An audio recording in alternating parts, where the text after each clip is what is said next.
परीक्षा refresher online law classes को आप क्यों ज्वाइन करें? पिछले 1 साल का ऑनलाइन लॉ क्लासेस का रिकॉर्ड रहा हमारा, वो अगर आप देखें तो 110 स्टूडेंटों ने बिहार के एपीओ के लिए क्लास लिया, उसमें से 55 स्टूडेंटों ने फाइनल सिलेक्शन लिया, जो इस समय बिहार के गया जिले में ट्रेनिंग कर रहे हैं।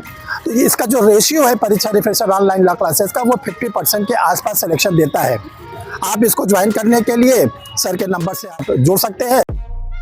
का पूरा सहयोग रहा हर स्टेज पर। सर ने सर की मॉक क्लासेस जो भी थी उन्होंने उसमें हमें समझाया गया किस तरीके से हमको अच्छे से अच्छा और धीरे धीरे करके अपने आंसर देने, और जो पूछा जाए सिर्फ वहीं तक का आंसर देना, ज्यादा अपना शो नहीं करना। और सर ने हर स्टेज पर जो 3 बार हमारे सर ने मॉक लिए थे, और तीनों स्टेज पे हमें हमारी जो मॉक लेते थे उसके बाद हमारी कमियों को बताते थे कि आपके इस मॉक में ये कमी है, इसको सुधारो। तो वहाँ इंटरव्यू के दौरान भी उससे मुझे बहुत हेल्प रही। तो सर आपका हर स्टेज पर जो आपकी मदद रही है उसके लिए बहुत बहुत शुक्रिया सर। रिक्वायरमेंट थी, ऑल्दो मैं दिल्ली में होते हुए भी, दिल्ली में भी काफी सारे थे, लेकिन मैं या तो मैं उन्हें अप्रोच नहीं कर पाया या मुझे नहीं पता। लेकिन कोइंसिडेंटली यूट्यूब में मैं आपकी काफी वीडियोस थी सर जो पहले से वॉच करता था, और मुझे लगा कि वहां से आपके यहाँ से मुझे जो गाइडेंस मिलेगी, जो मैं एक्सपेक्ट कर रहा था सर, बिल्कुल 100% ज्यादा ही मिला। और ये सफलता जो मुझे मिली है इसके लिए मैं ईश्वर का तो धन्यवाद दूंगी ही, साथ साथ आपका भी एक सहयोग रहा है मेरी इस सफलता में। तो मैं आपको भी बहुत बहुत मतलब दिल से आभार प्रकट कर रही हूँ। Thank you Richa ji, thank you. परीक्षा रिफ्रेशर सर से पूरी तरह से इसमें गाइड ले, जहाँ कोई प्रॉब्लम हो हमारे सर बताने के लिए एनी टाइम तैयार हैं। उनकी काफ़ी बुक्स वगैरह भी आ रही है, जिनको पढ़कर हम एक रणनीति बनाकर। मैंने ऑनलाइन क्लासेस ज्वाइन किया था, मैं सर की सफलता और साथ साथ मेरी भी सर की उपलब्धि के कारण ही मेरी सफलता हासिल हुई है, इसके लिए मैं सर के प्रति आभार व्यक्त करता हूँ। सोचा कि अब क्या किया जाए, तो फिर इधर उधर मार्केट में बहुत जगह खोजने पे फिर सर के बारे में पता चला, परीक्षा लॉ रिफ्रेशर के बारे में पता चला। सर को 31 ईयर्स का एक्सपीरियंस है अपने बच्चों को पढ़ाने का। सर से मैं जुड़ा थी, फिर आपने मुझे डांटा भी कि उलझुल बातों में दिमाग मत लगाओ, अपना तैयारी ऑनेस्टी से करो, सिलेक्शन हो जाएगा। उलझुल बातों पे ध्यान दोगे, बहुत रूमर फैलते हैं, ऐसा होता है वैसा होता है, उस चक्कर में कुछ नहीं रखा है। तो आपका जो डांट पड़ा सर उससे भी अच्छा लगा सर। और सर आपका जो कि आप जो आपने एक बुकलेट प्रोवाइड कराई थी इंटरव्यू के लिए, उसको मैंने अच्छे से पढ़ा। आपने बोला तो 2-3 बार पढ़ जाओ, तो इससे आपका एक जो जेन्युइन क्वेश्चन पूछते नॉर्मल, वो सारे कवर हो जाएंगे। तो सर आपका ये बहुत सहयोग रहा सर। तो अच्छे तरीके से सर के गाइडलाइंस में गहन अध्ययन किया, और प्रॉपर जो प्रीवियस ईयर का मेंस का जो था पैटर्न उसको मैंने फॉलो किया, और बारीकी से क्वेश्चंस को अध्ययन किया। जो 6 नए एक्ट जोड़े गए थे उसके लिए सर से ही मैंने लिया, और सर के गाइडलाइंस में उसको भी पढ़ा। इस इंस्टीट्यूट के द्वारा जो आप लोग के लिए क्लास ली जाती है उसमें फीस बहुत ही नॉमिनल है। इतनी नॉमिनल फीस है कि बड़े बड़े इंस्टीट्यूट की कुल 10% फीस को लिया जाता है, जिसमें आप लोग को प्री की, मेंस की, इंटरव्यू की तीनों तैयारी कराई जाती है। मेंस में आपको क्वेश्चन आंसर लिखवाए जाते हैं एग्जाम ओरिएंटेड, और आपको कोई प्रिंटेड नोट्स वगैरह नहीं दिए जाते हैं। सर अभी 2 मिनट में हो जाएगा। चलिए ठीक है। चलिए देखिए, आज हम लोग जो पेपर पढ़ने जा रहे हैं वो पेपर है हम लोगों का सब्जेक्ट क्रिमिनल लॉ, और क्रिमिनल लॉ में भी हम लोग जो स्टडी करने जा रहे हैं द भारतीय नागरिक सुरक्षा संहिता। सही से प्रोनाउंसिएशन बोलना, इंग्लिश में बोलोगे द भारतीय नागरिक सुरक्षा संहिता 2023। और 2023 में तो हमको पढ़ना है ये एक्ट नंबर 46 है। एक्ट नंबर 46, देखो एक्ट नंबर 46 का मतलब ये होता है कि 2023 में हमारी संसद के द्वारा जो भी कानून बनाए गए, इसके पहले 45 कानून, 45 कानून ऑलरेडी बना दिए गए थे। जब इसको हमारी संसद ने पास किया, इसका नंबर दिया गया 46 नंबर। और सबसे अच्छी बात है कि इसका जो प्रीवियस वाला एक्ट है यानी 45 नंबर का है, वो है BNS भारतीय न्याय संहिता, और इसके जो बाद वाला है वो है BSA भारतीय साक्ष्य अधिनियम। अगर आप इस तरह याद कर लो, जो 2023 का 45 नंबर है, 45 है, वो हम लोग का BNS है भारतीय न्याय संहिता है। जो 46 नंबर का है वो BNSS का है। जो हम लोगों का 47 नंबर का है वो BSA है। तो 45 BNS, 46 BNSS और 47 नंबर का जो है वो BSA। एक तो ये आप लोग तो याद कर लो, ये आप लोग के लिए बहुत इंपॉर्टेंट है, क्योंकि जो PT का एग्ज़ाम होता है, प्रीलिम्स का एग्ज़ाम होता है, उसमें एग्जामिनर कभी कभी आप लोग से पूछता है जो भारतीय नागरिक सुरक्षा संहिता है, ये वर्ष 2023 का एक्ट नंबर क्या है? एक्ट नंबर क्या है? तो आप लोग याद रखोगे एक्ट नंबर 46। ठीक है, अब चला एक एक चीज को हम लोग देखिए। ये जो इसका प्रीवियस एक्ट था तो हम लोग बोलते थे सीआरपीसी। सीआरपीसी का भी सही प्रोसेशन है the code of criminal procedure 1973, दंड प्रक्रिया संहिता 1970 वर्ष 1974 का वो कानून उसको अनुमति मिली थी। तो देखिए जो 1973 में हम लोग का सीआरपीसी बना था, उसके पहले भी ब्रिटिश पीरियड में सीआरपीसी बनी थी और वो सीआरपीसी बनी थी 1898। पहली बार ब्रिटिश पीरियड में कंसोलिडेटेड फॉर्म में जो सीआरपीसी बनी थी क्रिमिनल लॉ, वो 1898 में बनी, 1898 में। और बाद में जब हम लोग स्वतंत्र हुए, हमारा अपना संविधान लागू हुआ, हम लोग जब रिपब्लिक हुए, तो 1898 का सीआरपीसी था, उसके बहुत से प्रोविजन जो थे वो हमारे कॉन्स्टिट्यूशन के प्रोविजंस को क्या करते थे, ब्रीच। अब ये क्वेश्चन उठा कि जब ये संविधान के बहुत से बंधों को भंग कर रहा है, किया क्या जाए? तो 1969 में एक विधि आयोग को बोला गया कि आप इस पर सिफारिश दीजिए। तो जो विधि आयोग ने 1969 में गठित हुआ था, तो उसने इतनी ज़्यादा सिफारिशें दिया, 1898 के सीआरपीसी में ये संशोधन बहुत ज़रूरी है। ये देखा गया जो 1898 की सीआरपीसी थी, उसके 2/3 से ज़्यादा सेक्शन को अमेंडमेंट करने की बात कही गई। ऐसा करिए, इसके 67-68% प्रोविज़न को बदल दीजिए। तब ये निर्णय लिया गया संसद से कि उसको बदलने से, संशोधन करने से बेटर होगा एक नई सीआरपीसी लिख दी। तब 1973 में हमारी संसद ने नई सीआरपीसी बनाया और वो सीआरपीसी 1973 में बना। उसमें भी समय समय पर संशोधन होता रहा। 2005 का संशोधन हुआ, 2006 का संशोधन हुआ, 2008 का संशोधन हुआ, 2009 का संशोधन हुआ, 2018 का संशोधन हुआ। जब इतने संशोधन फिर हो गए, तब फिर एक बार निर्णय लिया गया कि जब नया कानून बना ही रहा है, ब्रिटिश पीरियड का हटाया जा रहा है। ब्रिटिश पीरियड किस कानून को हटाने की बात हुई थी? आईपीसी। आईपीसी जो थी 1860 की थी, वो ब्रिटिश पीरियड की। ये हुआ कि इसको हटाना है। तो इंडियन एविडेंस एक्ट था 1872, वो भी ब्रिटिश पीरियड का था, उसको भी हटाना था। तब संसद ने ये निर्णय लिया, क्यों ना ऐसा करे, जो हम लोग का सीआरपीसी जो हमने बनाया था 1973, इसको भी हम क्यों ना हटा दें। इसलिए हटा दें क्योंकि इतने संशोधन हो गए हैं कि जो लॉ के टीचर हैं, जो लॉ के स्टूडेंट हैं, जो कंपटीटर हैं, जो जजेस हैं, जो पब्लिक प्रोसिक्यूटर है, एडवोकेट है, वो एक बार ओरिजिनल सीआरपीसी के सेक्शन को पढ़े 1973, फिर जो टाइम टू टाइम उसमें अमेंडमेंट हुआ उसको पढ़े। तो ऐसा करते हैं कि जब दो कानून बदला ही जा रहा है, आईपीसी बदली जा रही है, इंडियन एविडेंस एक्ट बदला जा रहा है, तो एक बार क्या किया जाए, सीआरपीसी को भी चेंज किया। तो 2023 में फिर हम लोगों ने अपना एक नई दंड प्रक्रिया बनाई, जिसका नाम हम लोगों ने दिया भारतीय नागरिक सुरक्षा संहिता। ब्रिटिश पीरियड में जो कानून बने थे उनका नाम था दंड देना। दंड देना, और किसको दंड देना? किसी ब्रिटिशर्स को आपने सुना कभी ब्रिटिश काल में किसी ब्रिटिशर्स को आईपीसी के अंतर्गत उनको कोई पनिशमेंट दिया गया हो? केवल और केवल भारतीयों को दिया जाता था। जब हम स्वतंत्र हो गए, और स्वतंत्र हुए ही नहीं हुए हैं, बल्कि संविधान का जो अनुच्छेद नंबर 38 है, आर्टिकल 38 कहता है भारत एक ऐसा स्टेट होगा जिसका नाम होगा लोक कल्याणकारी। तो लोक कल्याणकारी वेलफेयर स्टेट तभी बन सकता है जब लोगों के कल्याण की बात सोचा। तब हमारी संसद ने 2023 में यह निर्णय लिया कि हम दंड नहीं देंगे, बल्कि हम न्याय करेंगे। दंड का मतलब होता है कि ये मान के बैठो कि इनको पेनलाइज करना है। न्याय का मतलब होता है कि उनके साथ न्याय किया जाएगा। न्याय दोष मुक्त भी हो सकता है, न्याय दोष सिद्ध भी हो सकता है। इसीलिए हम लोगों ने अपने कानून का नाम बदला, भारतीय न्याय संहिता 2023 आईपीसी। भारतीय नागरिक, नागरिक शब्द जोड़ा गया, भारतीय नागरिक सुरक्षा। जो हम लोग नागरिक हैं, हम लोग को सुरक्षा दी गई है। ऐसा नहीं पुलिस उठा ले गई, पीट पाट रही है, तब आप लोग को सुरक्षा दी गई, नागरिक सुरक्षा में, कि पुलिस अगर आपको गिरफ्तार करती है तो आपको राइट टू नो, जानने का अधिकार है कि मुझे क्यों आप गिरफ्तार, मुझे मेरे एडवोकेट से बात कराइए, मुझे अपने डॉक्टर से बात कराइए, मुझे अपने फ्रेंड से बात कराइए, मुझे अपने रिलेटिव से बात करना है, मुझे अपने परिवार से बात करना है।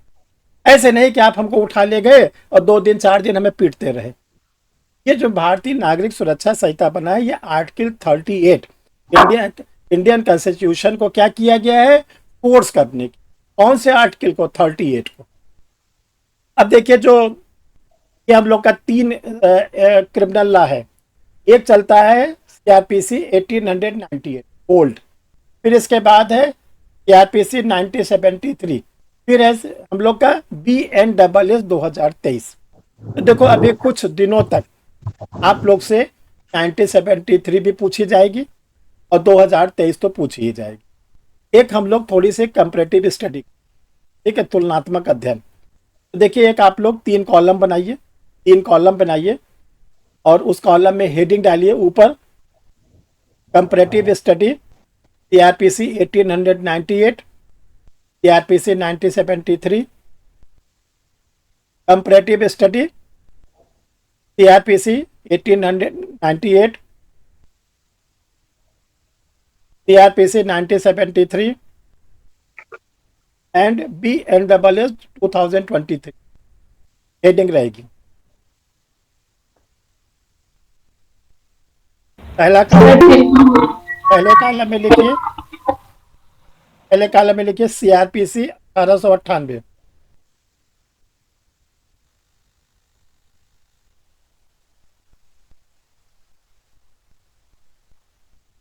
दूसरा सीआरपीसी 1973,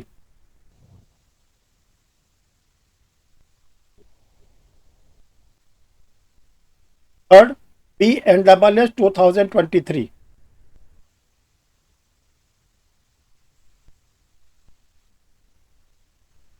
पहले कॉलम में लिखे नंबर 1, 565 सेक्शंस, 565 धाराएं।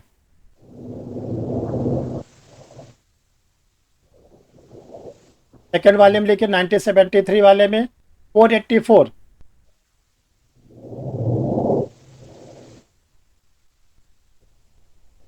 BNSS वाले में लिखिए 531 सेक्शन।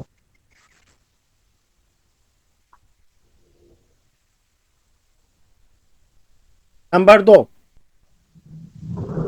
1898 में लिखिए 46 चैप्टर्स, 46 अध्याय।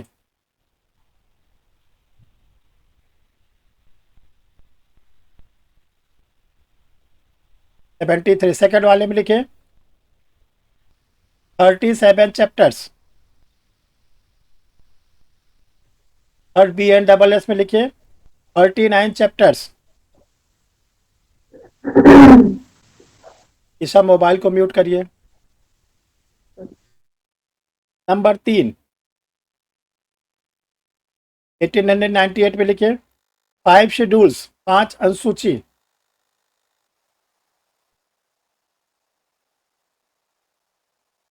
नंबर 2 सीआरपीसी 1973 2 शेड्यूल्स, 2 अनुसूची।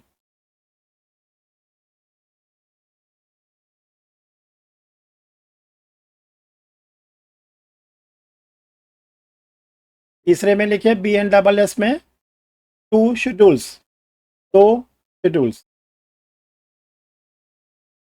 ये आप लोग जल्दी से जल्दी इसको याद कर लो। नोट फर्स्ट, उसके नीचे लिखे नोट फर्स्ट।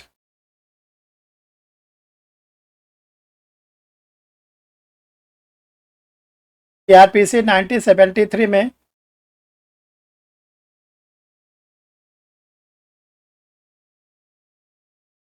जो 37 चैप्टर्स थे,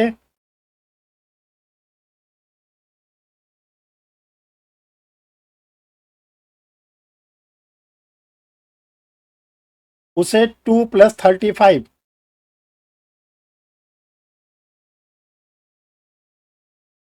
में विभाजित किया गया था।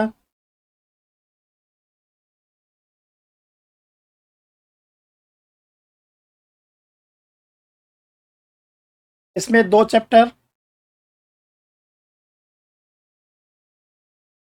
सब्सटेंटिव लॉ मौलिक विधि के थे,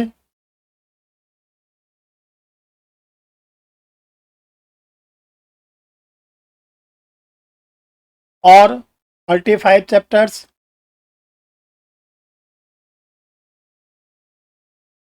प्रोसीजरल लॉ प्रक्रियात्मक विधि के थे।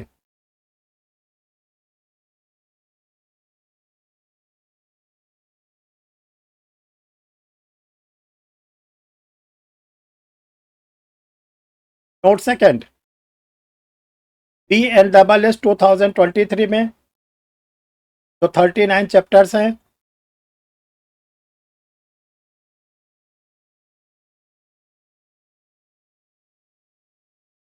उसे भी 2+37 चैप्टर्स में डिवाइड किया गया है।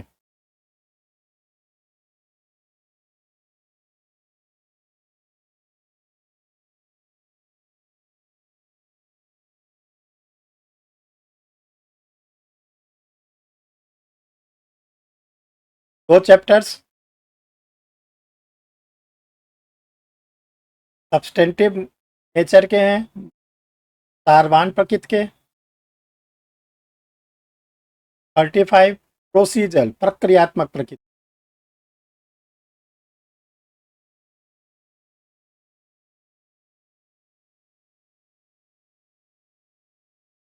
नोट थर्ड,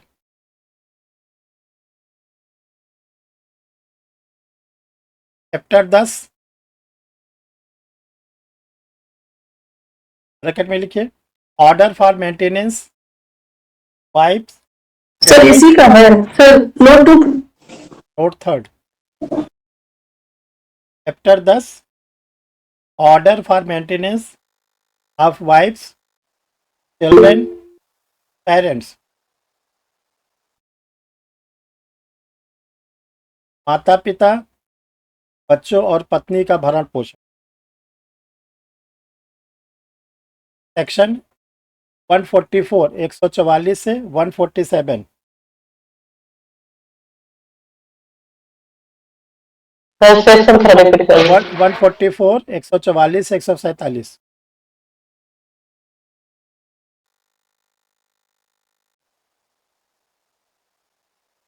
तथा चैप्टर नंबर 12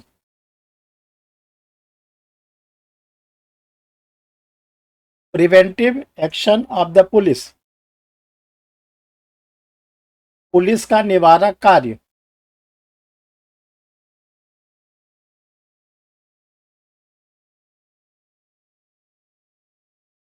सेक्शन 168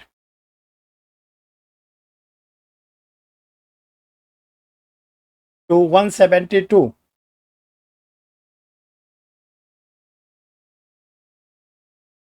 ये दोनों चैप्टर BNSS में सब्सटेंटिव नेचर के हैं।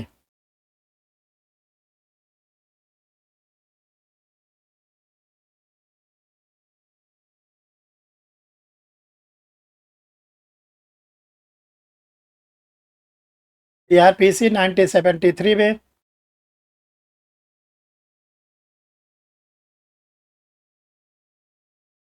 इसे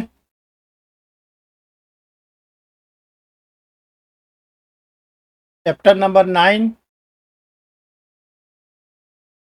तथा चैप्टर नंबर 11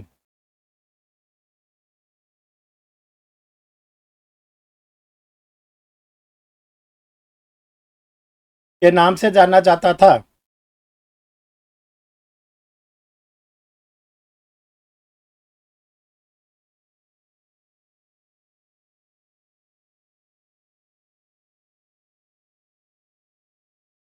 देखिए, अब जो हम लोग क्या नाम है ये BNSS को पढ़ने जा रहे हैं आगे, थोड़ा सा जूरिस को बताते हुए आप लोग को बताते हैं, जूरिस्प्रूडेंस को रेफरेंस देते हुए।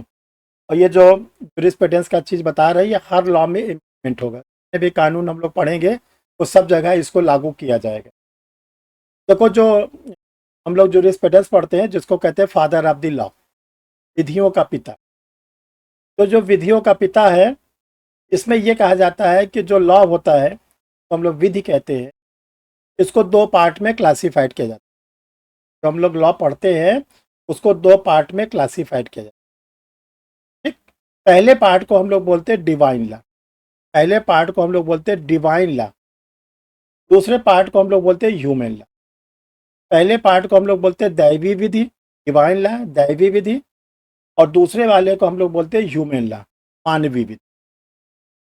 देखो जो डिवाइन लॉ होता है, ये जो डिवाइन पावर होती है, जिसको हम लोग देवी देवता बोलते हैं, ईश्वर बोलते हैं, खुदा बोलते हैं, रब बोलते हैं, जो भी बोलते हैं, तो ये डिवाइन पावर के द्वारा ह्यूमन बीइंग के लिए बनाए, दैवी शक्ति के द्वारा मानव के लिए बनाए। ठीक, और इसका जो बेस्ट एग्जाम्पल है वो है Hindu law and Mohammedan law, Hindu law और मोहम्मडन।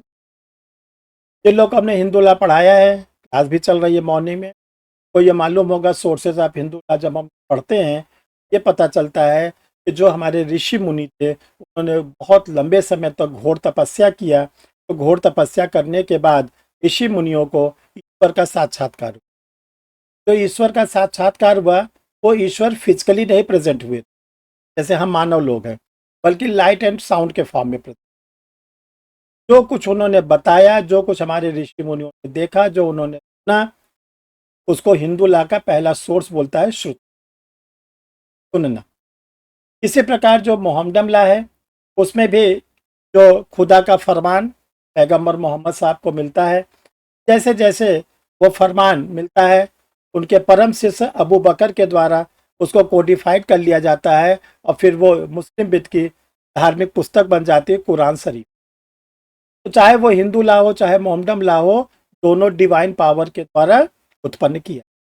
ठीक, दूसरा होता है ह्यूमन। ह्यूमन जो लॉ होता है, एक मानव के द्वारा दूसरे मानव के लिए बनाया जाता है, एक ह्यूमन के द्वारा दूसरे ह्यूमन के लिए बनाया जाता है। अब ह्यूमन जो पर्सन होते हैं वो नेचुरल भी होते हैं, आर्टिफिशियल। जो आर्टिफिशियल पर्सन में जिसको हम लोग कहते हैं पार्लियामेंट, संसद, वो क्या करती है, वो प्रेजेंट टाइम में जो हमारी पार्लियामेंट होती है या जिस भी देश की पार्लियामेंट होती है, वो अपने देश के लिए कानून का निर्माण। तो जो पार्लियामेंट के द्वारा कानून बनते हैं, उनको भी 2 पार्ट में बांट दिया, यानी जो मानवीय विधि होती है, ह्यूमन लॉ होता है, इसको फिर 2 पार्ट में बांटा गया। एक को हम लोग कहते हैं सब्सटेंटिव लॉ, और दूसरे को हम लोग कहते हैं प्रोसीजरल लॉ। एक को हम लोग कहते हैं सब्सटेंटिव लॉ और दूसरे को हम लोग कहते हैं प्रोसीजर। जो सब्सटेंटिव लॉ होता है, इसको हम लोग कहते हैं मौलिक विधि, इसको हम लोग कहते हैं सारवान विधि। जो प्रोसीजर लॉ होता है, इसको हम लोग बोलते हैं प्रक्रियात्मक। अब जो हमारा सब्सटेंटिव लॉ है, सब्सटेंटिव लॉ में केवल उस लॉ के को डिफाइन किया जाता है, सेक्शन वाइज कर दिया जाता है, उसको डिफाइन कर दिया जाता है, उसके नेचर को बता दिया जाता है, उसके क्या नाम इंग्रेडिएंट्स को बता दिया जाता है। जो चीज़ें बेसिक चीज़ें होती है वो सब्सटेंटिव लॉ में बता दी। जैसे फॉर एग्जाम्पल, जैसे हम लोग CRPC, पहले IPC पढ़ते थे, आज हम लोग BNS पढ़ते हैं। IPC के सेक्शन 378, BNS का सेक्शन 300, दोनों एक चीज को कहता है थेफ्ट, चोरी। अब क्वेश्चन ये उठता है कि दोनों सेक्शन में ये बता दिया गया है, अगर कोई डिसऑनेस्टी, बेईमानीपूर्ण आशय से किसी के पोजीशन से कोई मोबाइल प्रॉपर्टी को उसके कंसेंट के बिना मूव कराता है, थेफ्ट हो जाएगा। 5 इंग्रेडिएंट्स है। अगर थेफ्ट हो गया तो जो विक्टिम है, जो पीड़ित है, वो क्या करे? वो तो गई चोरी उसके घर में, वो तो क्या उसका सामान चुरा लिया गया, करे क्या? सब्सटेंटिव लॉ को ऑपरेट करने, चलाने के लिए, प्रक्रिया में देने के लिए जो लॉ डेवलप किया गया उसको बोलते। आपके घर में चोरी हो गई, आपके परिचित के घर में चोरी हो गई, तो क्या करोगे? Lodging of the FIR. तो lodging of the FIR IPC में होती थी या BNS में होती है? नहीं सर। उसमें हम लोग CRPC में जाते थे 154 में। और BNSS में किस में जाते हैं 170 वहां पे जाते हैं। इसी प्रकार सिविल नेचर में अगर आप देखो, मान लीजिए हमने किसी के साथ एग्रीमेंट किया, एग्रीमेंट हमारा वैलिड है, फॉर्मेशन ऑफ द कॉन्ट्रैक्ट का सारे प्रोसेस कंप्लीट है, एक वैलिड कॉन्ट्रैक्ट फॉर्म होगी, वैध संविदा का निर्माण। बाद में एक पार्टी ब्रीच कर देती, भंग कर देती संविदा, नहीं करती काम, नहीं निभाती शर्तों को, संविदा तो भंग हो गई, ब्रीच ऑफ कॉन्ट्रैक्ट हो गया, हम करें क्या?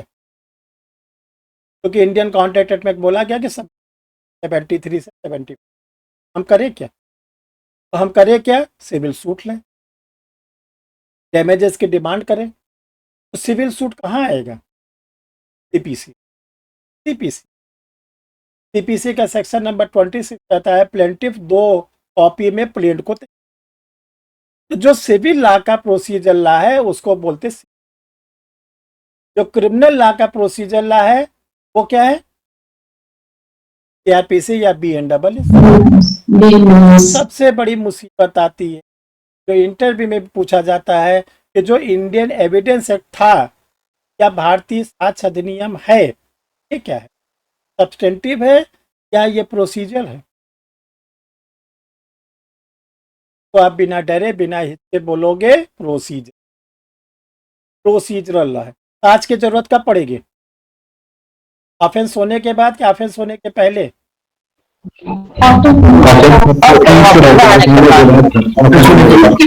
मान लीजिए कोई क्राइम होता है, FIR हो गई, FIR के बाद इन्वेस्टिगेटिंग ऑफिसर को इन्वेस्टिगेशन करना है। इन्वेस्टिगेशन का मोटिव क्या होता है? कलेक्शन ऑफ एविडेंस,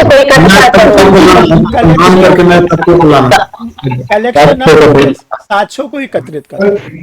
अब वहां पे साक्ष्य अधिनियम आ गया। तो साक्ष्य अधिनियम आया का पहले तो क्राइम हुआ IPC या BNS में, उसको हमने प्रोसीड किया BNSS में, लॉजिंग ऑफ द FIR कराया, एक IO अपॉइंट हुआ। IO अब जो करेगा वो दो चीजों को लेकर करेगा, ENSS की सेक्शन के अनुसार आगे प्रोसीड करेगा, प्लस BSA भारतीय साक्ष्य अधिनियम को प्रोसीड। तो साक्ष्य अधिनियम क्या है? प्रोसीजर। देखो सब्सटेंटिव लॉ में क्या क्या हम लोग का आता है? BNS, Indian contract act, partnership act, हम लोग का जो ये हिंदू लॉ, मोहम्मदन लॉ, ये सब आता है। प्रोसीजर लॉ में आता है BNSS, इंडियन एविडेंस एक्ट और लिमिटेशन एक्ट। ये प्रोसीजर लॉ। ये क्या है? Procedure law. जैसे हम लोग सोसाइटी में देखते हैं 2 प्रकार के डॉक्टर होते हैं, एक को बोलते हैं फिजिशियन, एक को बोलते हैं सर्जन। तो फिजिशियन जो होता है जिसको MD कहते हैं, देखे होंगे डॉक्टर साहब के लिखा रहता है MD, बहुत से डॉक्टर साहब के बोर्ड पे लिखा रहता है MS।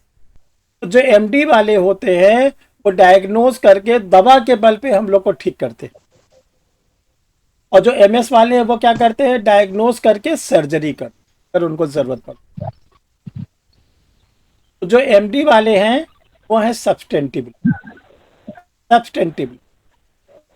और जो सर्जन वाले हैं वो है प्रोसीजर लॉ, काट पीट शुरू ठीक कर देते हैं। ऐसे अगर अपने जीवन में याद कर लोगे, जो जैसे MD वाले दवा देते हैं वैसे सब्सटेंटिव लॉ केवल दवा देता है। यमराज जी बंद करिए, अरे यार योगेंद्र करो भाई। तो जैसे मेडिसिन वाले डॉक्टर हम लोग को बस मेडिसिन दे देते, ऐसे सब्सटेंटिव लॉ केवल मेडिसिन दे देता है कि थेफ्ट हो गया, अब जाइए इसको प्रोसीड करिए। आप विक्टिम है, तो प्रोसीड करने के लिए कहाँ जाएंगे? प्रोसीड करने के लिए हम जाएंगे लॉजिंग ऑफ, ठीक। तो लॉजिंग ऑफ द FIR है वो प्रोसीजर लॉ। क्या हमारा कोई लीगल राइट ब्रीच हुआ? CPC के सेक्शन नंबर 9 में जितने 27 एग्जाम्पल दिए गए सिविल नेचर के सूट, उन सिविल नेचर के सूट के किसी भी नंबर पे हम लोग का अगर मैटर आता है तो सिविल, तो वो क्या है? CPC procedure. तो जो ह्यूमन के द्वारा लॉ डेवलप किया गया उसको जूरिस्प्रूडेंस के द्वारा ये बताया जाता है कि वो होता है या तो सब्सटेंटिव नेचर का होगा या तो प्रोसीजर। ठीक है, इतनी बात क्लियर है? चलो अब देखो, फिर जब आगे सारे देश में लॉ डेवलप होने लगे, मॉडर्न कॉन्सेप्ट भी आने लगा, ठीक है, यूनो का चार्टर भी आ गया, एक देश से दूसरे देश के ट्रीटीज होने लगे, कन्वेंशन होने लगा, तब क्या किया गया है, काइंड्स ऑफ लॉ डेवलप हो की, काइंड्स ऑफ लॉ, विधियों के प्रकार। तो जो विधियों के प्रकार है वो चार प्रकार के विधियों के प्रकार में आते हैं, काइंड्स ऑफ लॉ। फर्स्ट को हम लोग बोलते हैं कस्टमरी लॉ। पहले को हम लोग बोलते हैं कस्टमरी लॉ, रूढ़िजन्य विधि, रूढ़िजन्य विधि, customary law. Number 2 enacted law, enacted law, अधिनियमित विधि, अधिनियमित विधि।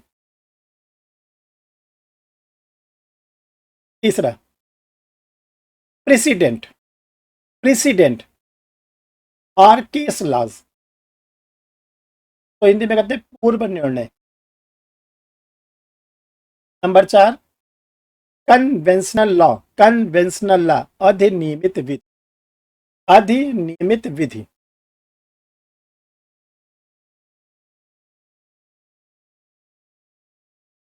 चलो अब देखो, पहला जो हम लोग का कस्टमरी लॉ है, ये होता क्या है? कस्टमरी लॉ बना किससे है? कस्टम से, कस्टम से। और इसको हम लोग हिंदी में कहते हैं रूढ़िजन्य विधि। रूढ़िजन्य विधि किससे बना है? रूढ़ियों से। देखो, कोई कस्टम 3 स्टेप से गुजर कर तब बनता है, step first, step second, step third. 3 प्रक्रियाओं से गुजर कर कोई कस्टम बनता है और तब कस्टम को वैलिडिटी दी जाती है, और तब वो जो कस्टम होता है वो ओवरराइड करता है सभी कानूनों, सभी कानूनों पर प्रभावी करता है। तो सबसे पहले शुरू होता है यूजेस। यूजेस को बोलते हैं चलन, यूजेस को बोलते हैं चलन। नंबर 2 पे जब यूजेस सोसाइटी के द्वारा रिकॉग्नाइज हो जाता है, समाज द्वारा मान्यता प्राप्त कर लेता है, समाज के लोग उसको धीरे धीरे स्वीकार कर लेते हैं, तब वो क्या बन जाता है? तब वो बन जाता है प्रथा, ट्रेडिशन। और जो प्रथा होती है वो जब कंटिन्यूअस चलती रहती है, मिनिमम 20 ईयर, कम से कम 20 वर्ष तक लगातार चले, तो उसको हम लोग बोल देते हैं कस्टम, रूढ़ि का रूप ले। अब यूजेस क्या होता है? जब कभी समाज में कोई नई चीज बात होती है, तो समाज के लोग उस नई चीज को तुरंत स्वीकार कर लेते हैं या उसका विरोध करते हैं? विरोध करते हैं सर, क्यों करते हैं? क्योंकि उसमें वो रच बस नहीं पाते हैं जल्दी से। अच्छा, बस सर नई चीजों को एक्सेप्ट नहीं, अपना नहीं पाते हैं, एडजस्ट नहीं पाता है, एडजस्ट नहीं। काशीलाल जी, आपके बिहार में जब बफर सिस्टम शुरू हुआ, आज से 25 साल पहले शुरू हुआ होगा ना, खड़े खड़े खाना, जी जी जी, तो स्वीकार कर लिया सबने? जल्दी से स्वीकार नहीं किए लोग सर अभी भी नहीं, अभी भी कितने जन जाते हैं, नहीं मानते हैं सर बहुत। हमारे इलाहाबाद में उसको शुरू में लोगों ने नाम दिया था बफेलो सिस्टम, गाय भैंस जैसे खाती है, ठीक, वो विरोध हुआ, भयंकर विरोध। लेकिन धीरे धीरे समाज ने स्वीकार किया। आज अगर 100 अगर आप देखो फंक्शन होते हैं, तो हम तो समझते हैं 98-99% का जो फंक्शन होता है वो बहुत 13वीं तक का भी भोजन शहर में 13वीं तक का भोजन भी बफर सिस्टम में होना।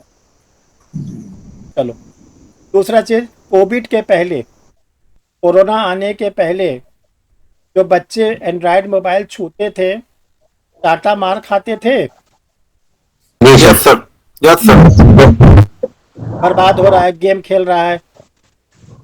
कोरोना में जब ऑनलाइन क्लास स्टार्ट हुई, वही गार्जियन खरीद के क्लासेस, जैसे दिल्ली में देखिए।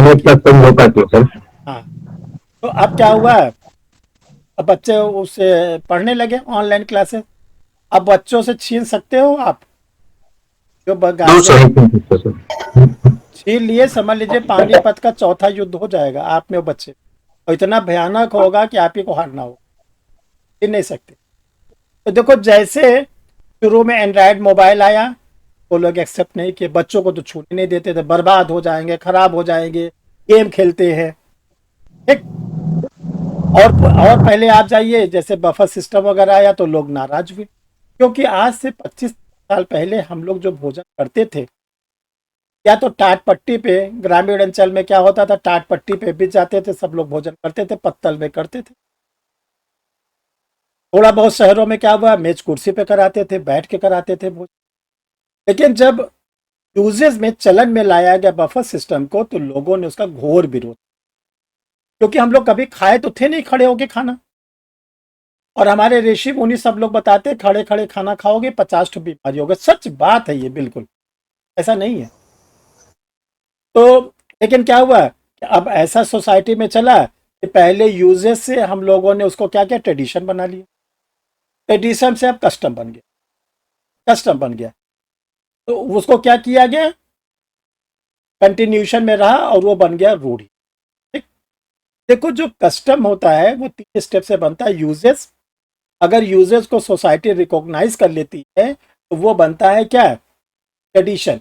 और ट्रेडिशन अगर मिनिमम 20 ईयर्स तक रन करता रहता है, ब्रेक नहीं होता है, कभी रोक नहीं लगती, कोर्ट के द्वारा नहीं रोका जाता, हमारे सक्षम सरकार के द्वारा नहीं रोका जाता, तो वो बन जाता है क्या, कस्टम। और जब कस्टम बन जाता है तो उसको हम लोग कहते हैं कस्टमरी, कस्टमरी। तो कस्टमरी लॉ में आता कौन सा लॉ है, कौन कौन से कानून ऐसे हैं जिसको हम लोग कस्टमरी लॉ बोले, मिला होगा ना? जी सर।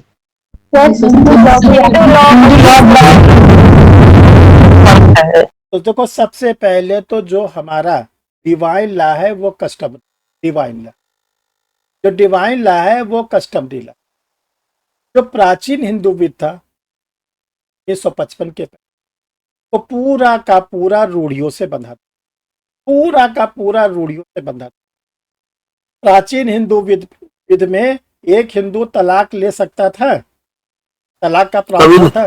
No sir. निषिद्ध था, निषिद्ध था, प्रोहिबिटेड था। कहा जाता था पति पत्नी एक है, कैसा तलाक, मेंटेनेंस मिलता था, पत्नी भरण पोषण मांग सकती थी?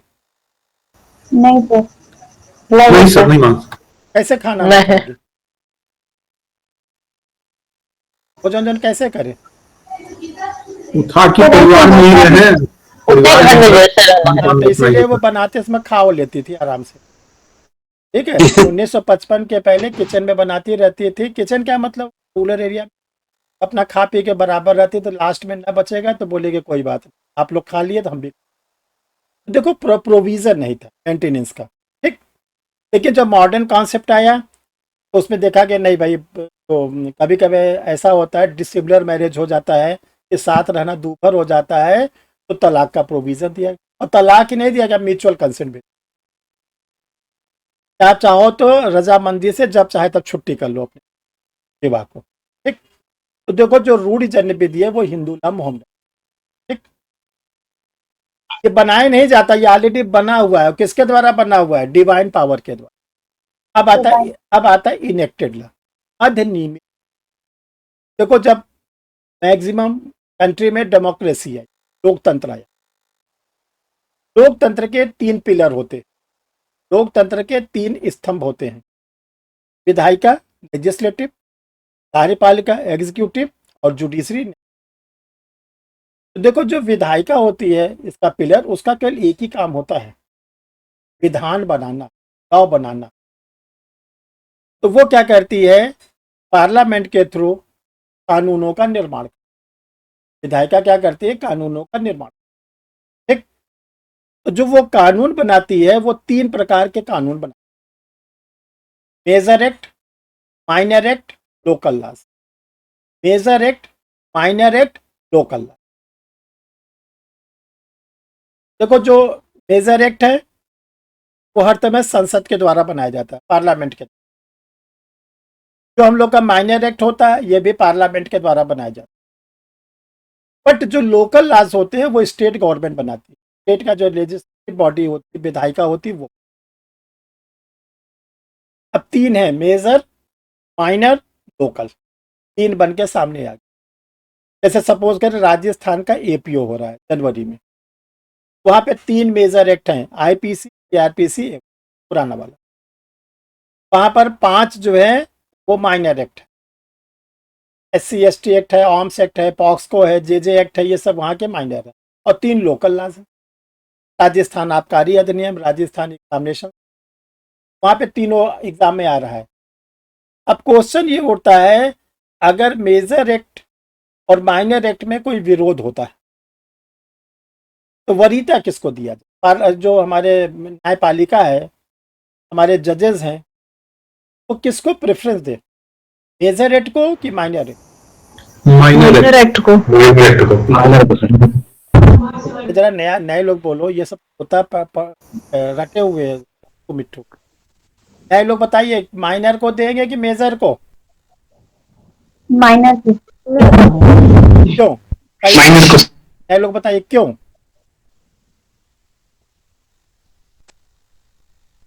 क्योंकि तोता इतने तो बताए, क्या कि तोता ने बताया नहीं।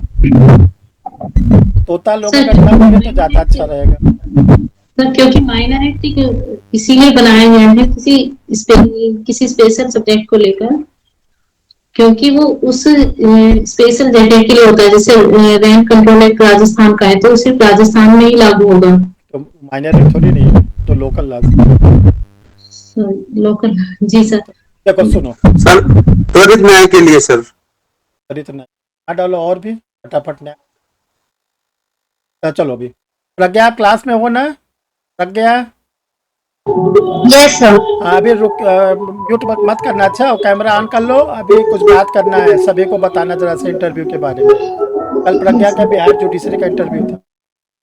तो सुनो ध्यान से, मेजर माइनर बनाया क्यों जाता है, माइनर एक्ट को क्यों बनाया जाता है? आंसर सुन लो। माइनर एक्ट को बनाया जाता है मेजर एक्ट के डिफेक्ट्स को दूर कर, मेजर एक्ट की कमियों को दूर करने के लिए बनाया जाता है माइनर एक्ट। छोटा, मेजर बड़ा, और उसकी कमियों को दूर करने के लिए बनाया गया छोटा। तो जो छोटा वाला बड़े वाले कमियों को दूर कराने के लिए बनाया गया है, तो जब दोनों में टकराहट होगी तो प्रभावी कौन होगा? Minor act. जो कमी को दूर कर रहा है, जो कमी को दूर कर रहा है वही तो प्रभावी होगा। जी सर। मान लीजिए बड़ा भाई बेरोजगार, छोटा भाई मजिस्ट्रेट, किसके घर में चलेगी, बड़े वाले की छोटे वाले की? छोटे वाले की। तो छोटा है क्यों चलेगी, बड़े वाले क्यों नहीं चलेगी? ऐसे Advani ji senior leader, Modi ji junior leader थे, तो किसकी चली? मोदी जी की। यहाँ से सीख लो, जो माइनर होता है वो ओवरराइड करता है। क्यों? क्योंकि तुम्हारी कमी को हमने दूर किया है, इसलिए तुम हमारे ऊपर हावी नहीं हो सकते।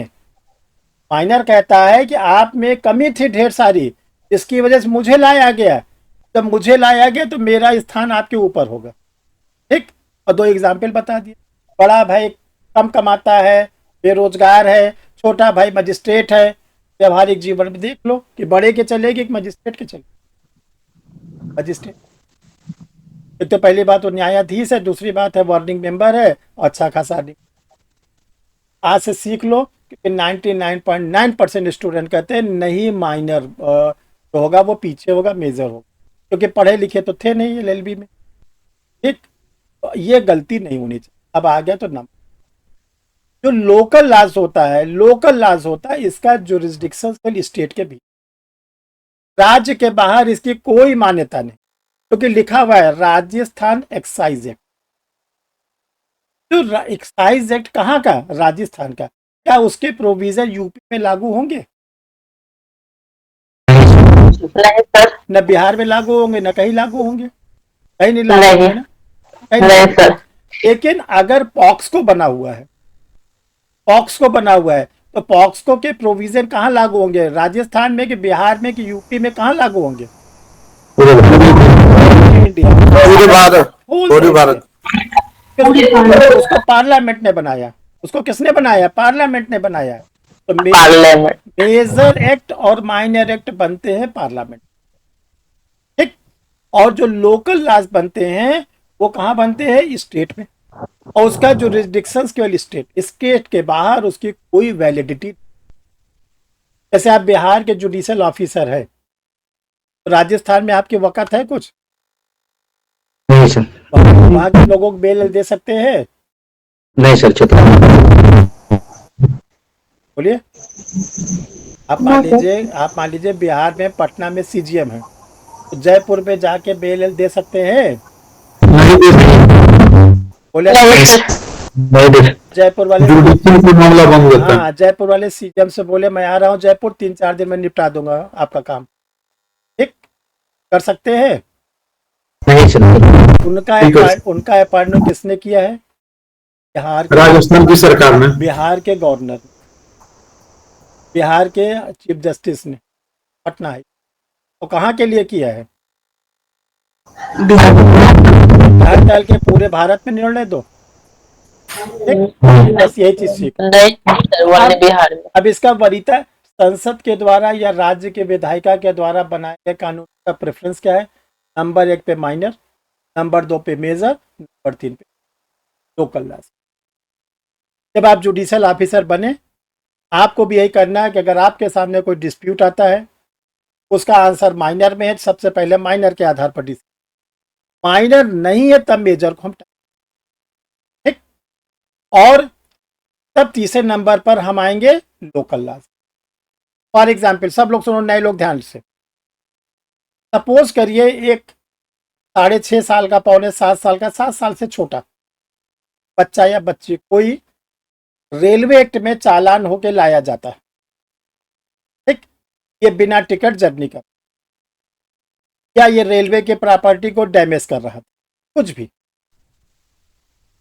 और जो वो बच्चा है या बच्ची है, उसकी ओर से जो एडवोकेट है वो कहते हैं साहब आईपीसी के सेक्शन 82 तो कहता है ये डोली इन कैप्स, ये तो अपराध करने में, इनको तो बेमतलब का पुलिस परेशान कर रही है, छोड़िए, पुलिस को डायरेक्शन दीजिए कि इसको रिलीज करे, बेल दे और इसको विड्रॉ करे, और पुलिस को चेतावनी दीजिए।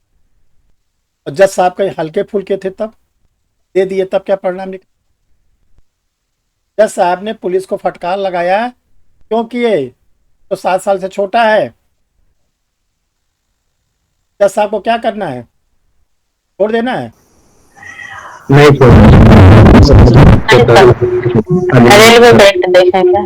रेलवे की पुलिस ने जो चालान किया वो किस एक्ट में? रेलवे एक्ट के तहत।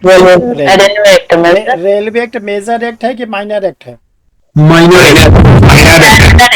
अभी ना सोचना कि रेलगाड़ी बड़ी लंबी होती है तो मेजर एक्ट बोल, ठीक ना? हाँ, माइनर है। अच्छा, तो मेजर कहता है कि ऑफेंस नहीं है, माइनर कहता है ऑफेंस है, तो ओवरराइड कौन करेगा? ये अलग बात है कि उस बच्चे को बाल सुधार गृह में जेल नहीं जाएगा, चाइल्ड रिफॉर्मेटिव सेंटर, 15 दिन के लिए, 2 दिन के लिए, 1 हफ्ते के लिए खत्म।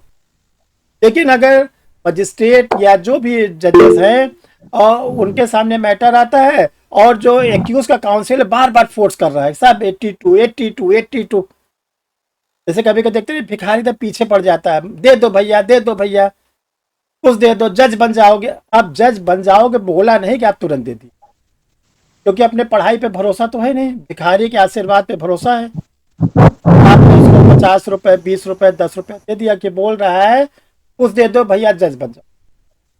तो वो स्थिति जुडिशियल ऑफिसर की नहीं। आपको मालूम होना चाहिए, माइनर ऊपर, मेजर नीचे, लोकल नीचे, लोकल और नीचे, लोकल और नीचे, ये क्रम याद रखो, ये क्रम आप याद रखो। अब आता है, अब ये ध्यान रखो, एक तरफ डिवाइन लॉ भी खड़ा है, एक तरफ माइनर भी खड़ा है, एक तरफ मेजर भी खड़ा है, एक तरफ लोकल खड़ा है। 4 कानून खड़े हैं, आप किसको प्रेफरेंस दो? चारों में सबसे पहले किसको रखो? माइनर को। डिवाइन लॉ को सर। डिवाइन ना सर।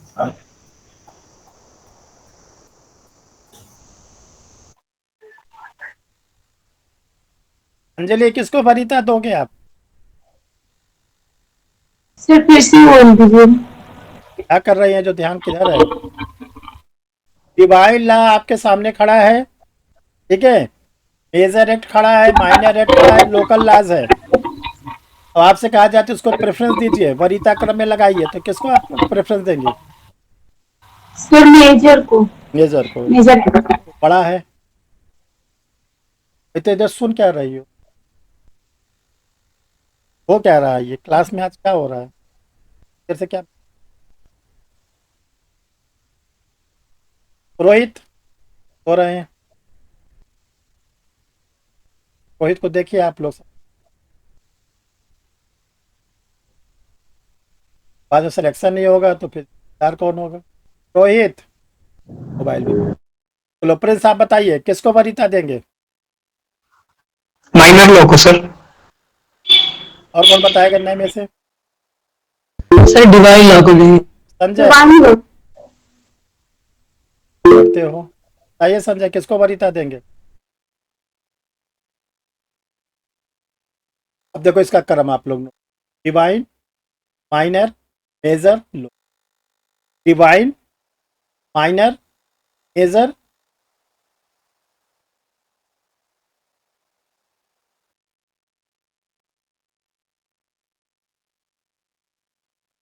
सर एक बेस्ट कोई एग्जांपल हो सकता है, क्योंकि डिवाइन माइनर लॉ करते मतलब कौन सा कंडीशन आएगा जिसमें डिवाइन लॉ डिवाइन को कर देंगे। अरे भाई अगर मान लीजिए एक हिंदू ने शादी किया और 6 फेरे लिया, बोला बस बहुत हो गया पंडित अब नहीं लेंगे, रात बहुत, विवाह हुआ कंप्लीट? नहीं सर, नहीं हुआ। पति पत्नी हुए? नहीं हुए। तो फिर तो वो अगर पत्नी को भरण पोषण नहीं देता तो मांगेगी, पत्नी मांग सकती है। मेजर रेट कहता है भरण पोषण दो, मिलेगा? हाँ, तो ये ध्यान रखना। अब आता है प्रीसिडेंट। देखिए डेमोक्रेसी का जो एक इम्पॉर्टेंट पिलर है जुडिशरी। ये कहा गया है कि चाहे वो डिवाइन लॉ बना हो, चाहे वो मेजर एक्ट बना हो, चाहे माइनर एक्ट बना हो, चाहे वो लोकल लॉ बना, अगर हमारी जो जजेस हैं, जुडिशरी है, खासकर ऑनरेबल हाई कोर्ट, ऑनरेबल, अगर उनको लगता है कि इस क्या नाम है मैटर में, ठीक है ना, हमको चेंजेस करना है, कुछ हमको परिवर्तन करना है, तो देखो जो हाई कोर्ट सुप्रीम कोर्ट होता है उसको दिया गया इंटरप्रिटेशन ऑफ द लॉ। जजेस को कहा कि आप विधियों का निर्वचन करिए, तो आपको व्याख्या करना आप कर सकते हैं। और जो जजेस के द्वारा honourable high court supreme court के द्वारा कोई भी लॉ का इंटरप्रिटेशन किया जाएगा तो वो माना जाएगा कि जज साहब पकाएंगे ही, केवल मानेगा? नहीं माने तब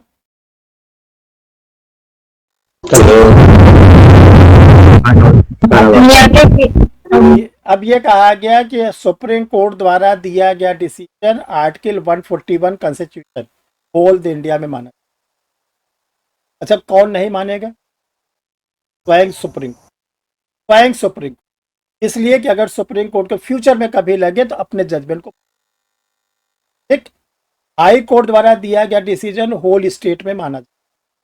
अब अगर नहीं माने तो आर्टिकल 129 कॉन्स्टिट्यूशन कहता है 6 महीने की जेल या 2000 रुपया जुर्माना या दोनों।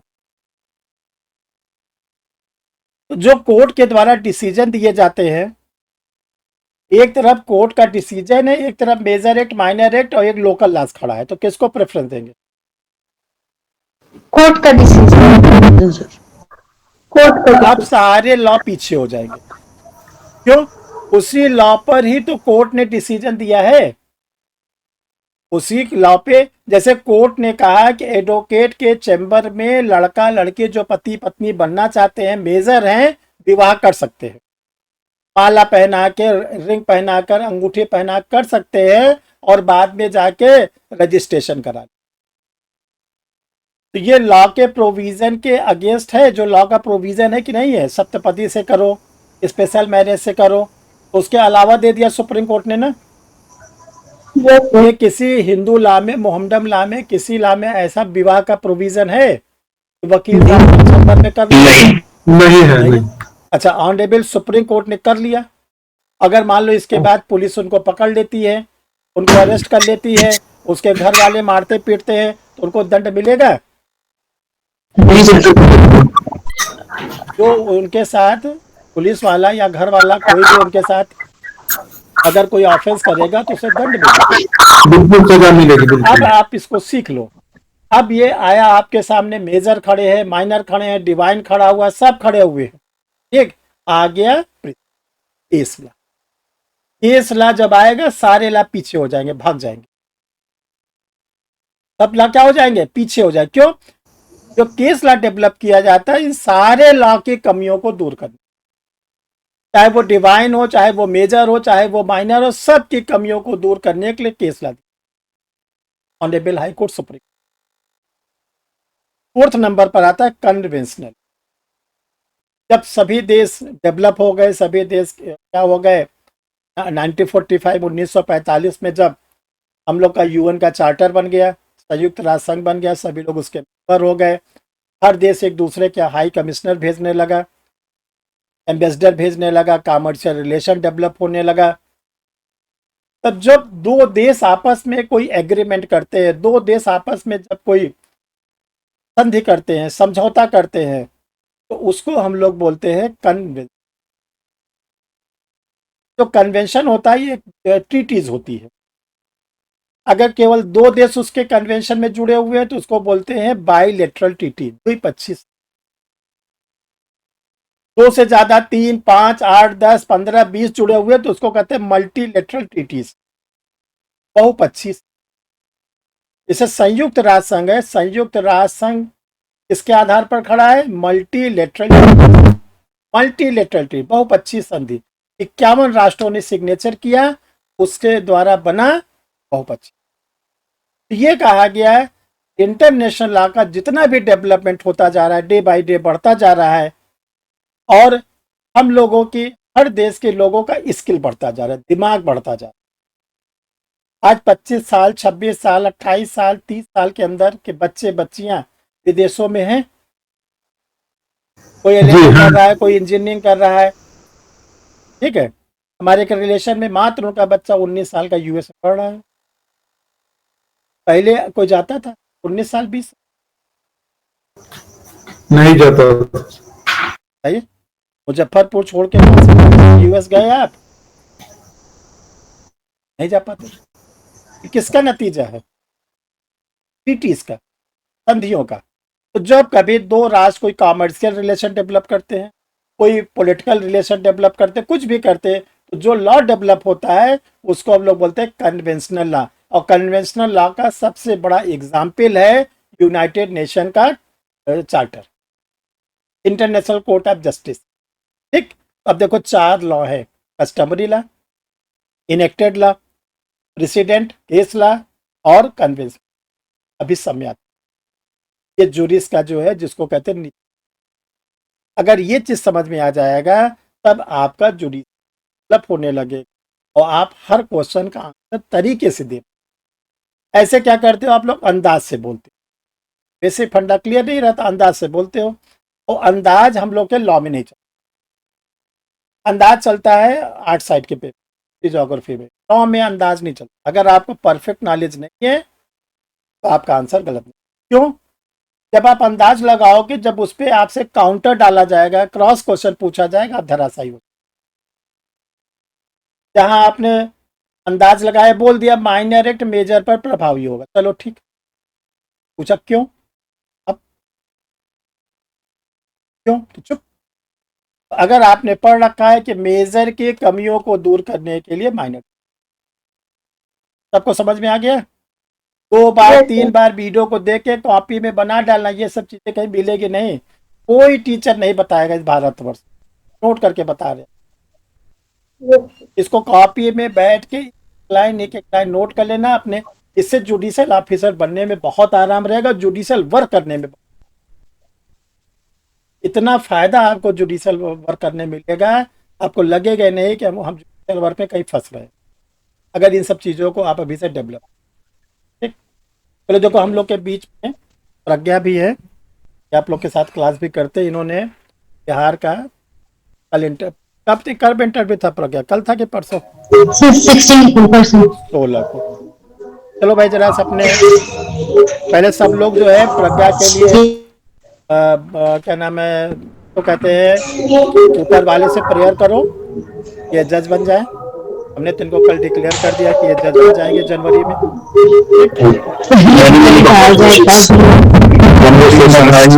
नहीं 100% बन जाएंगे। ये अभी इलाहाबाद यूनिवर्सिटी से इन्होंने किया है, इलाहाबाद में रहते हैं। इनके फादर जो है रेलवे में है और फादर बहुत डिवोटेड है। प्रज्ञा ज़्यादा एक्टिव तो इनके फादर रहते हैं, मतलब डेली नहीं तो अल्टरनेट तो हमको फ़ोन करते ही रहते हैं। ठीक, तो हमारी तो दिल की इच्छा है कि प्रज्ञा जज बने, इससे प्रेरणा मिलती है अन्य लोगों को भी। ठीक है, प्रज्ञा जरा ए से लेके जेड तक थोड़ा सा जल्दी से बता दो सब लोग को भाई। चलो भाई सुनो सब लोग, एक सेकंड म्यूट कर लो, गाना ना अभी से गाना बजाने लगे। शायद पूजा वजह चल रही है कुछ, तो भाई पूरी आवाज आ रही है। तुम्हारे जज बनने के लिए पूजा हो रही है कि ऐसे ही हो रही है? सर पता नहीं, मैं तो आज ही आई हूँ घर पे। अच्छा, तो पता नहीं है सर। अच्छा यस सर। फिर पैनल में भाई मतलब मैं कमेंट करके एंटर किया। पैनल में 5 लोग थे, एक चीफ जस्टिस थे, वेल सिंह चंदेल हैं वो थे, और एक मैम थी, 3 और मेंबर्स थे, और 4 लोगों ने क्वेश्चंस पूछे थे। मैम से ही स्टार्ट हुआ था। तो फिर उन्होंने पूछा पहले कि आपका फेवरेट सब्जेक्ट कौन सा है। तो फिर मैंने बोला पहले कॉन्ट्रैक्ट एक्ट, एविडेंस, आईपीसी। फिर मैंने सर बोल दिया कि सर मैम मैंने सारे सब्जेक्ट पढ़े हैं। तो उन्होंने किसी स्पेसिफिक से नहीं पूछा। फिर उन्होंने वही सीआरपीसी से स्टार्ट किया कि अक्यूज पर्सन की राइट्स क्या क्या होते हैं। तो सर अक्यूज पर्सन का बताते बताते फिर मैंने अरेस्टेड पर्सन भी उसी में इंक्लूड कर दिया कि अगर वो अरेस्टेड हो जाए तो फिर वही 24 आवर्स में मजिस्ट्रेट के पास, और हैंडकफ नहीं करना चाहिए। तो ये सब बताया मैंने। फिर उन्होंने स्पेसिफिकली डीके बसु का पूछा, तो इसमें भी गाइडलाइंस बताए मैंने 2-3, और अनिश कुमार का भी उसमें कोट कर दिया। उसके बाद फिर मैम ने उसके बाद नहीं पूछा। फिर वही जस्टिस जो थे वो उन्होंने क्वेश्चन किया, मेंटेनेंस से किया था 125 सीआरपीसी से कि इंटरम मेंटेनेंस कब मिलेगा, वाइफ को कब राइट होता है, मेजर सन का पूछा था। तो मैंने बोला सर हैंडीकैप हो या फिर फिजिकली या मेंटली अनफिट हो, अर्न करने लायक ना, तो फिर मिलेगा। तो फिर उन्होंने बोला अच्छा ठीक। फिर वही उन्होंने मतलब ऐसे 2-3 क्वेश्चन पूछे उन्होंने मेंटेनेंस से। बाकी फिर एक और दूसरे सर थे, तो वो थोड़े बुढ़े हुए थे, तो वो थोड़ा धीरे धीरे बोल रहे थे। सबका मतलब वॉल्यूम पेज सब अलग अलग था, तो उनका क्वेश्चन थोड़ा ऐसे ध्यान लगा के सुनना पड़ रहा था। तो उन्होंने एरर ऑफ फैक्ट और एरर ऑफ लॉ के बारे में पूछा था कि फ्रेमिंग ऑफ चार्ज के दौरान अगर ऐसे कुछ हो जाता है तो क्या होगा। तो सर मैंने बोला कि एरर ऑफ लॉ में तो रिविजन हो जाएगा, और एरर ऑफ फैक्ट अगर होगा तो फिर वही ज्यादा विशेटिंग हो जाता है अगर और मिसलीड कर देता है अक्यूज को, तो फिर उस केस में उसको ऑल्टरेशन किया जा सकता है। तो उसी पे 2-3 उन्होंने क्रॉस क्वेश्चन किया था कि मजिस्ट्रेट के पास राइट होता है कि नहीं होता है। मैंने बोला होता है। फिर उन्होंने बोला कि कब तक कर सकते हैं। मैंने बोला जजमेंट के पहले कभी भी किया जा सकता है। उसके बाद उन्होंने पूछा कि हाँ एक क्वेश्चन बहुत मेन था कि वही कि अगर जैसे हाई कोर्ट के 2-3 जजेस का पैनल एक साथ बैठता है किसी केस को सॉल्व करने के लिए, तो वैसे सीजीएम जो है वो जेएमएफसी या फिर जेएमएससी को 2-3 लोगों को एक केस सौंप सकते हैं। तो फिर उसमें मुझे थोड़ा टाइम लगा बताने में। तो मैंने बोला कि sir I don't think so. तो उन्होंने बोला नहीं आप अपने थिंकिंग से नहीं, आप सही से बताइए। तो मैंने बोला कि नहीं सर नहीं हो सकता क्योंकि जो रिस्ट्रिक्शन अलग अलग है। मतलब उन्होंने रीजन पूछा कि क्यों नहीं हो सकता। तो मैंने बोला सर जो रिस्ट्रिक्शन नहीं है। तो उन्होंने बोला अच्छा ठीक है। फिर एक और जो लास्ट में सर थे उन्होंने क्वेश्चन पूछा कि डीएनए टेस्टिंग के लिए किसी अक्यूज का अगर डीएनए टेस्टिंग करना हो तो उसके विल के अगेंस्ट अगर किया जाए तो उसका क्या इफेक्ट होगा। तो मैंने बोला सर नहीं हो सकता क्योंकि वो अनकॉन्स्टिट्यूशनल हो जाएगा। बाकी वो Selvi versus state of Karnataka वाला मुझे उस टाइम जजमेंट याद है, तो मैंने उसको कोट कर दिया। तो उन्होंने बोला हाँ, उन्होंने एक और कोई जजमेंट कोट किया था कुछ तिवारी करके, तो मैंने नाम ही सुना था। मैंने हाँ कह दिया सर कि हाँ सर एक और है जजमेंट। फिर उन्होंने पूछा कि इसके बारे में कोई लॉ है। मैंने बोला सर लॉ के बारे में तो अभी रिकॉल नहीं कर पाती। तो उन्होंने बोला अच्छा ठीक है। तो फिर बस यही सब उसी में 2-3 मतलब एक ही टॉपिक से 2-3 क्रॉस क्वेश्चन हम लोग ने किए थे। बाकी उतना ठीक था सर। तो लगभग कितने मिनट तक इंटरव्यू हुआ? सर मेरा हो गया था 13-14 मिनट तो लगभग चल रहा था। तो बोर्ड के अंदर जाने पे डर खत्म? हाँ मतलब सर लगता तो है ही थोड़ा, लेकिन वही एंटर की तो फिर मैंने पहले पूछा कि मैं कमिंग, तो उन्होंने बोला हाँ आ जाइए। मैं वहां पे जाके खड़ी हुई तो फिर उन्होंने बोला कर दिया था। मैंने बोला हाँ ये सर। तो मैंने बोला बैठ जाइए। फिर उन्होंने पहले पूछा कि यार ये कंफर्टेबल, स्टार्ट किया जाए। तो फिर उस समय से अब ज्ञान तो हो जाते हैं थोड़ा, लेकिन अब वैसे ही मैनेज करना पड़ता है, थोड़ा नर्वसनेस तो रहता ही है। अरे बेटा, अब पहला इंटरव्यू था। यस सर, ठीक था। 5 में से 1 ने कुछ नहीं पूछा होगा ना? हाँ सर, हाँ सर, एक सर थे वो खाली ऑब्जर्व कर रहे थे, वो कुछ नहीं पूछ रहे थे। मैं साइकोलॉजिस्ट। हाँ वैसे। तो देखो अपने परीक्षा रेफरेंस यूट्यूब पर 3 साइकोलॉजिस्ट आए हैं, देख लेना यूट्यूब से निकाल कर। ठीक, 3 साइकोलॉजिस्ट आप लोग के चैनल पर आ चुके हैं। ठीक है, एक तो जो पूरे यूपी के सबसे बड़े साइकोलॉजिस्ट डॉक्टर कमलेश पांडे, उनका वीडियो पड़ा होगा, आप लोग सर्च करके निकाल। नंबर 2, जो इस समय एसोसिएट प्रोफेसर हो गई हैं, हैरिस, मिस हैरिस, बिल्कुल यंग लड़की है, हमारे फ्रेंड की बेटी है, वो 2 बार आ चुकी है, वो मिस हैरिस। ठीक, तो उसको आप लोग निकाल के ज़रूर देख लेना, how to face correct interview, पूरा उसने बताया एक किसी को। बल्कि हमने अभी उस बच्ची को बोला है, अभी अनमैरिड है, कि एक बार ज़रा और आ जाना। बोले अंकल हम आ जाएंगे, वो थोड़ा सा 25 तक, उसको ज़रूर देख लेना। देखो जो साइकोलॉजिस्ट होता है वो आपसे कुछ भी नहीं पूछे, लेकिन आपको देखता रहेगा।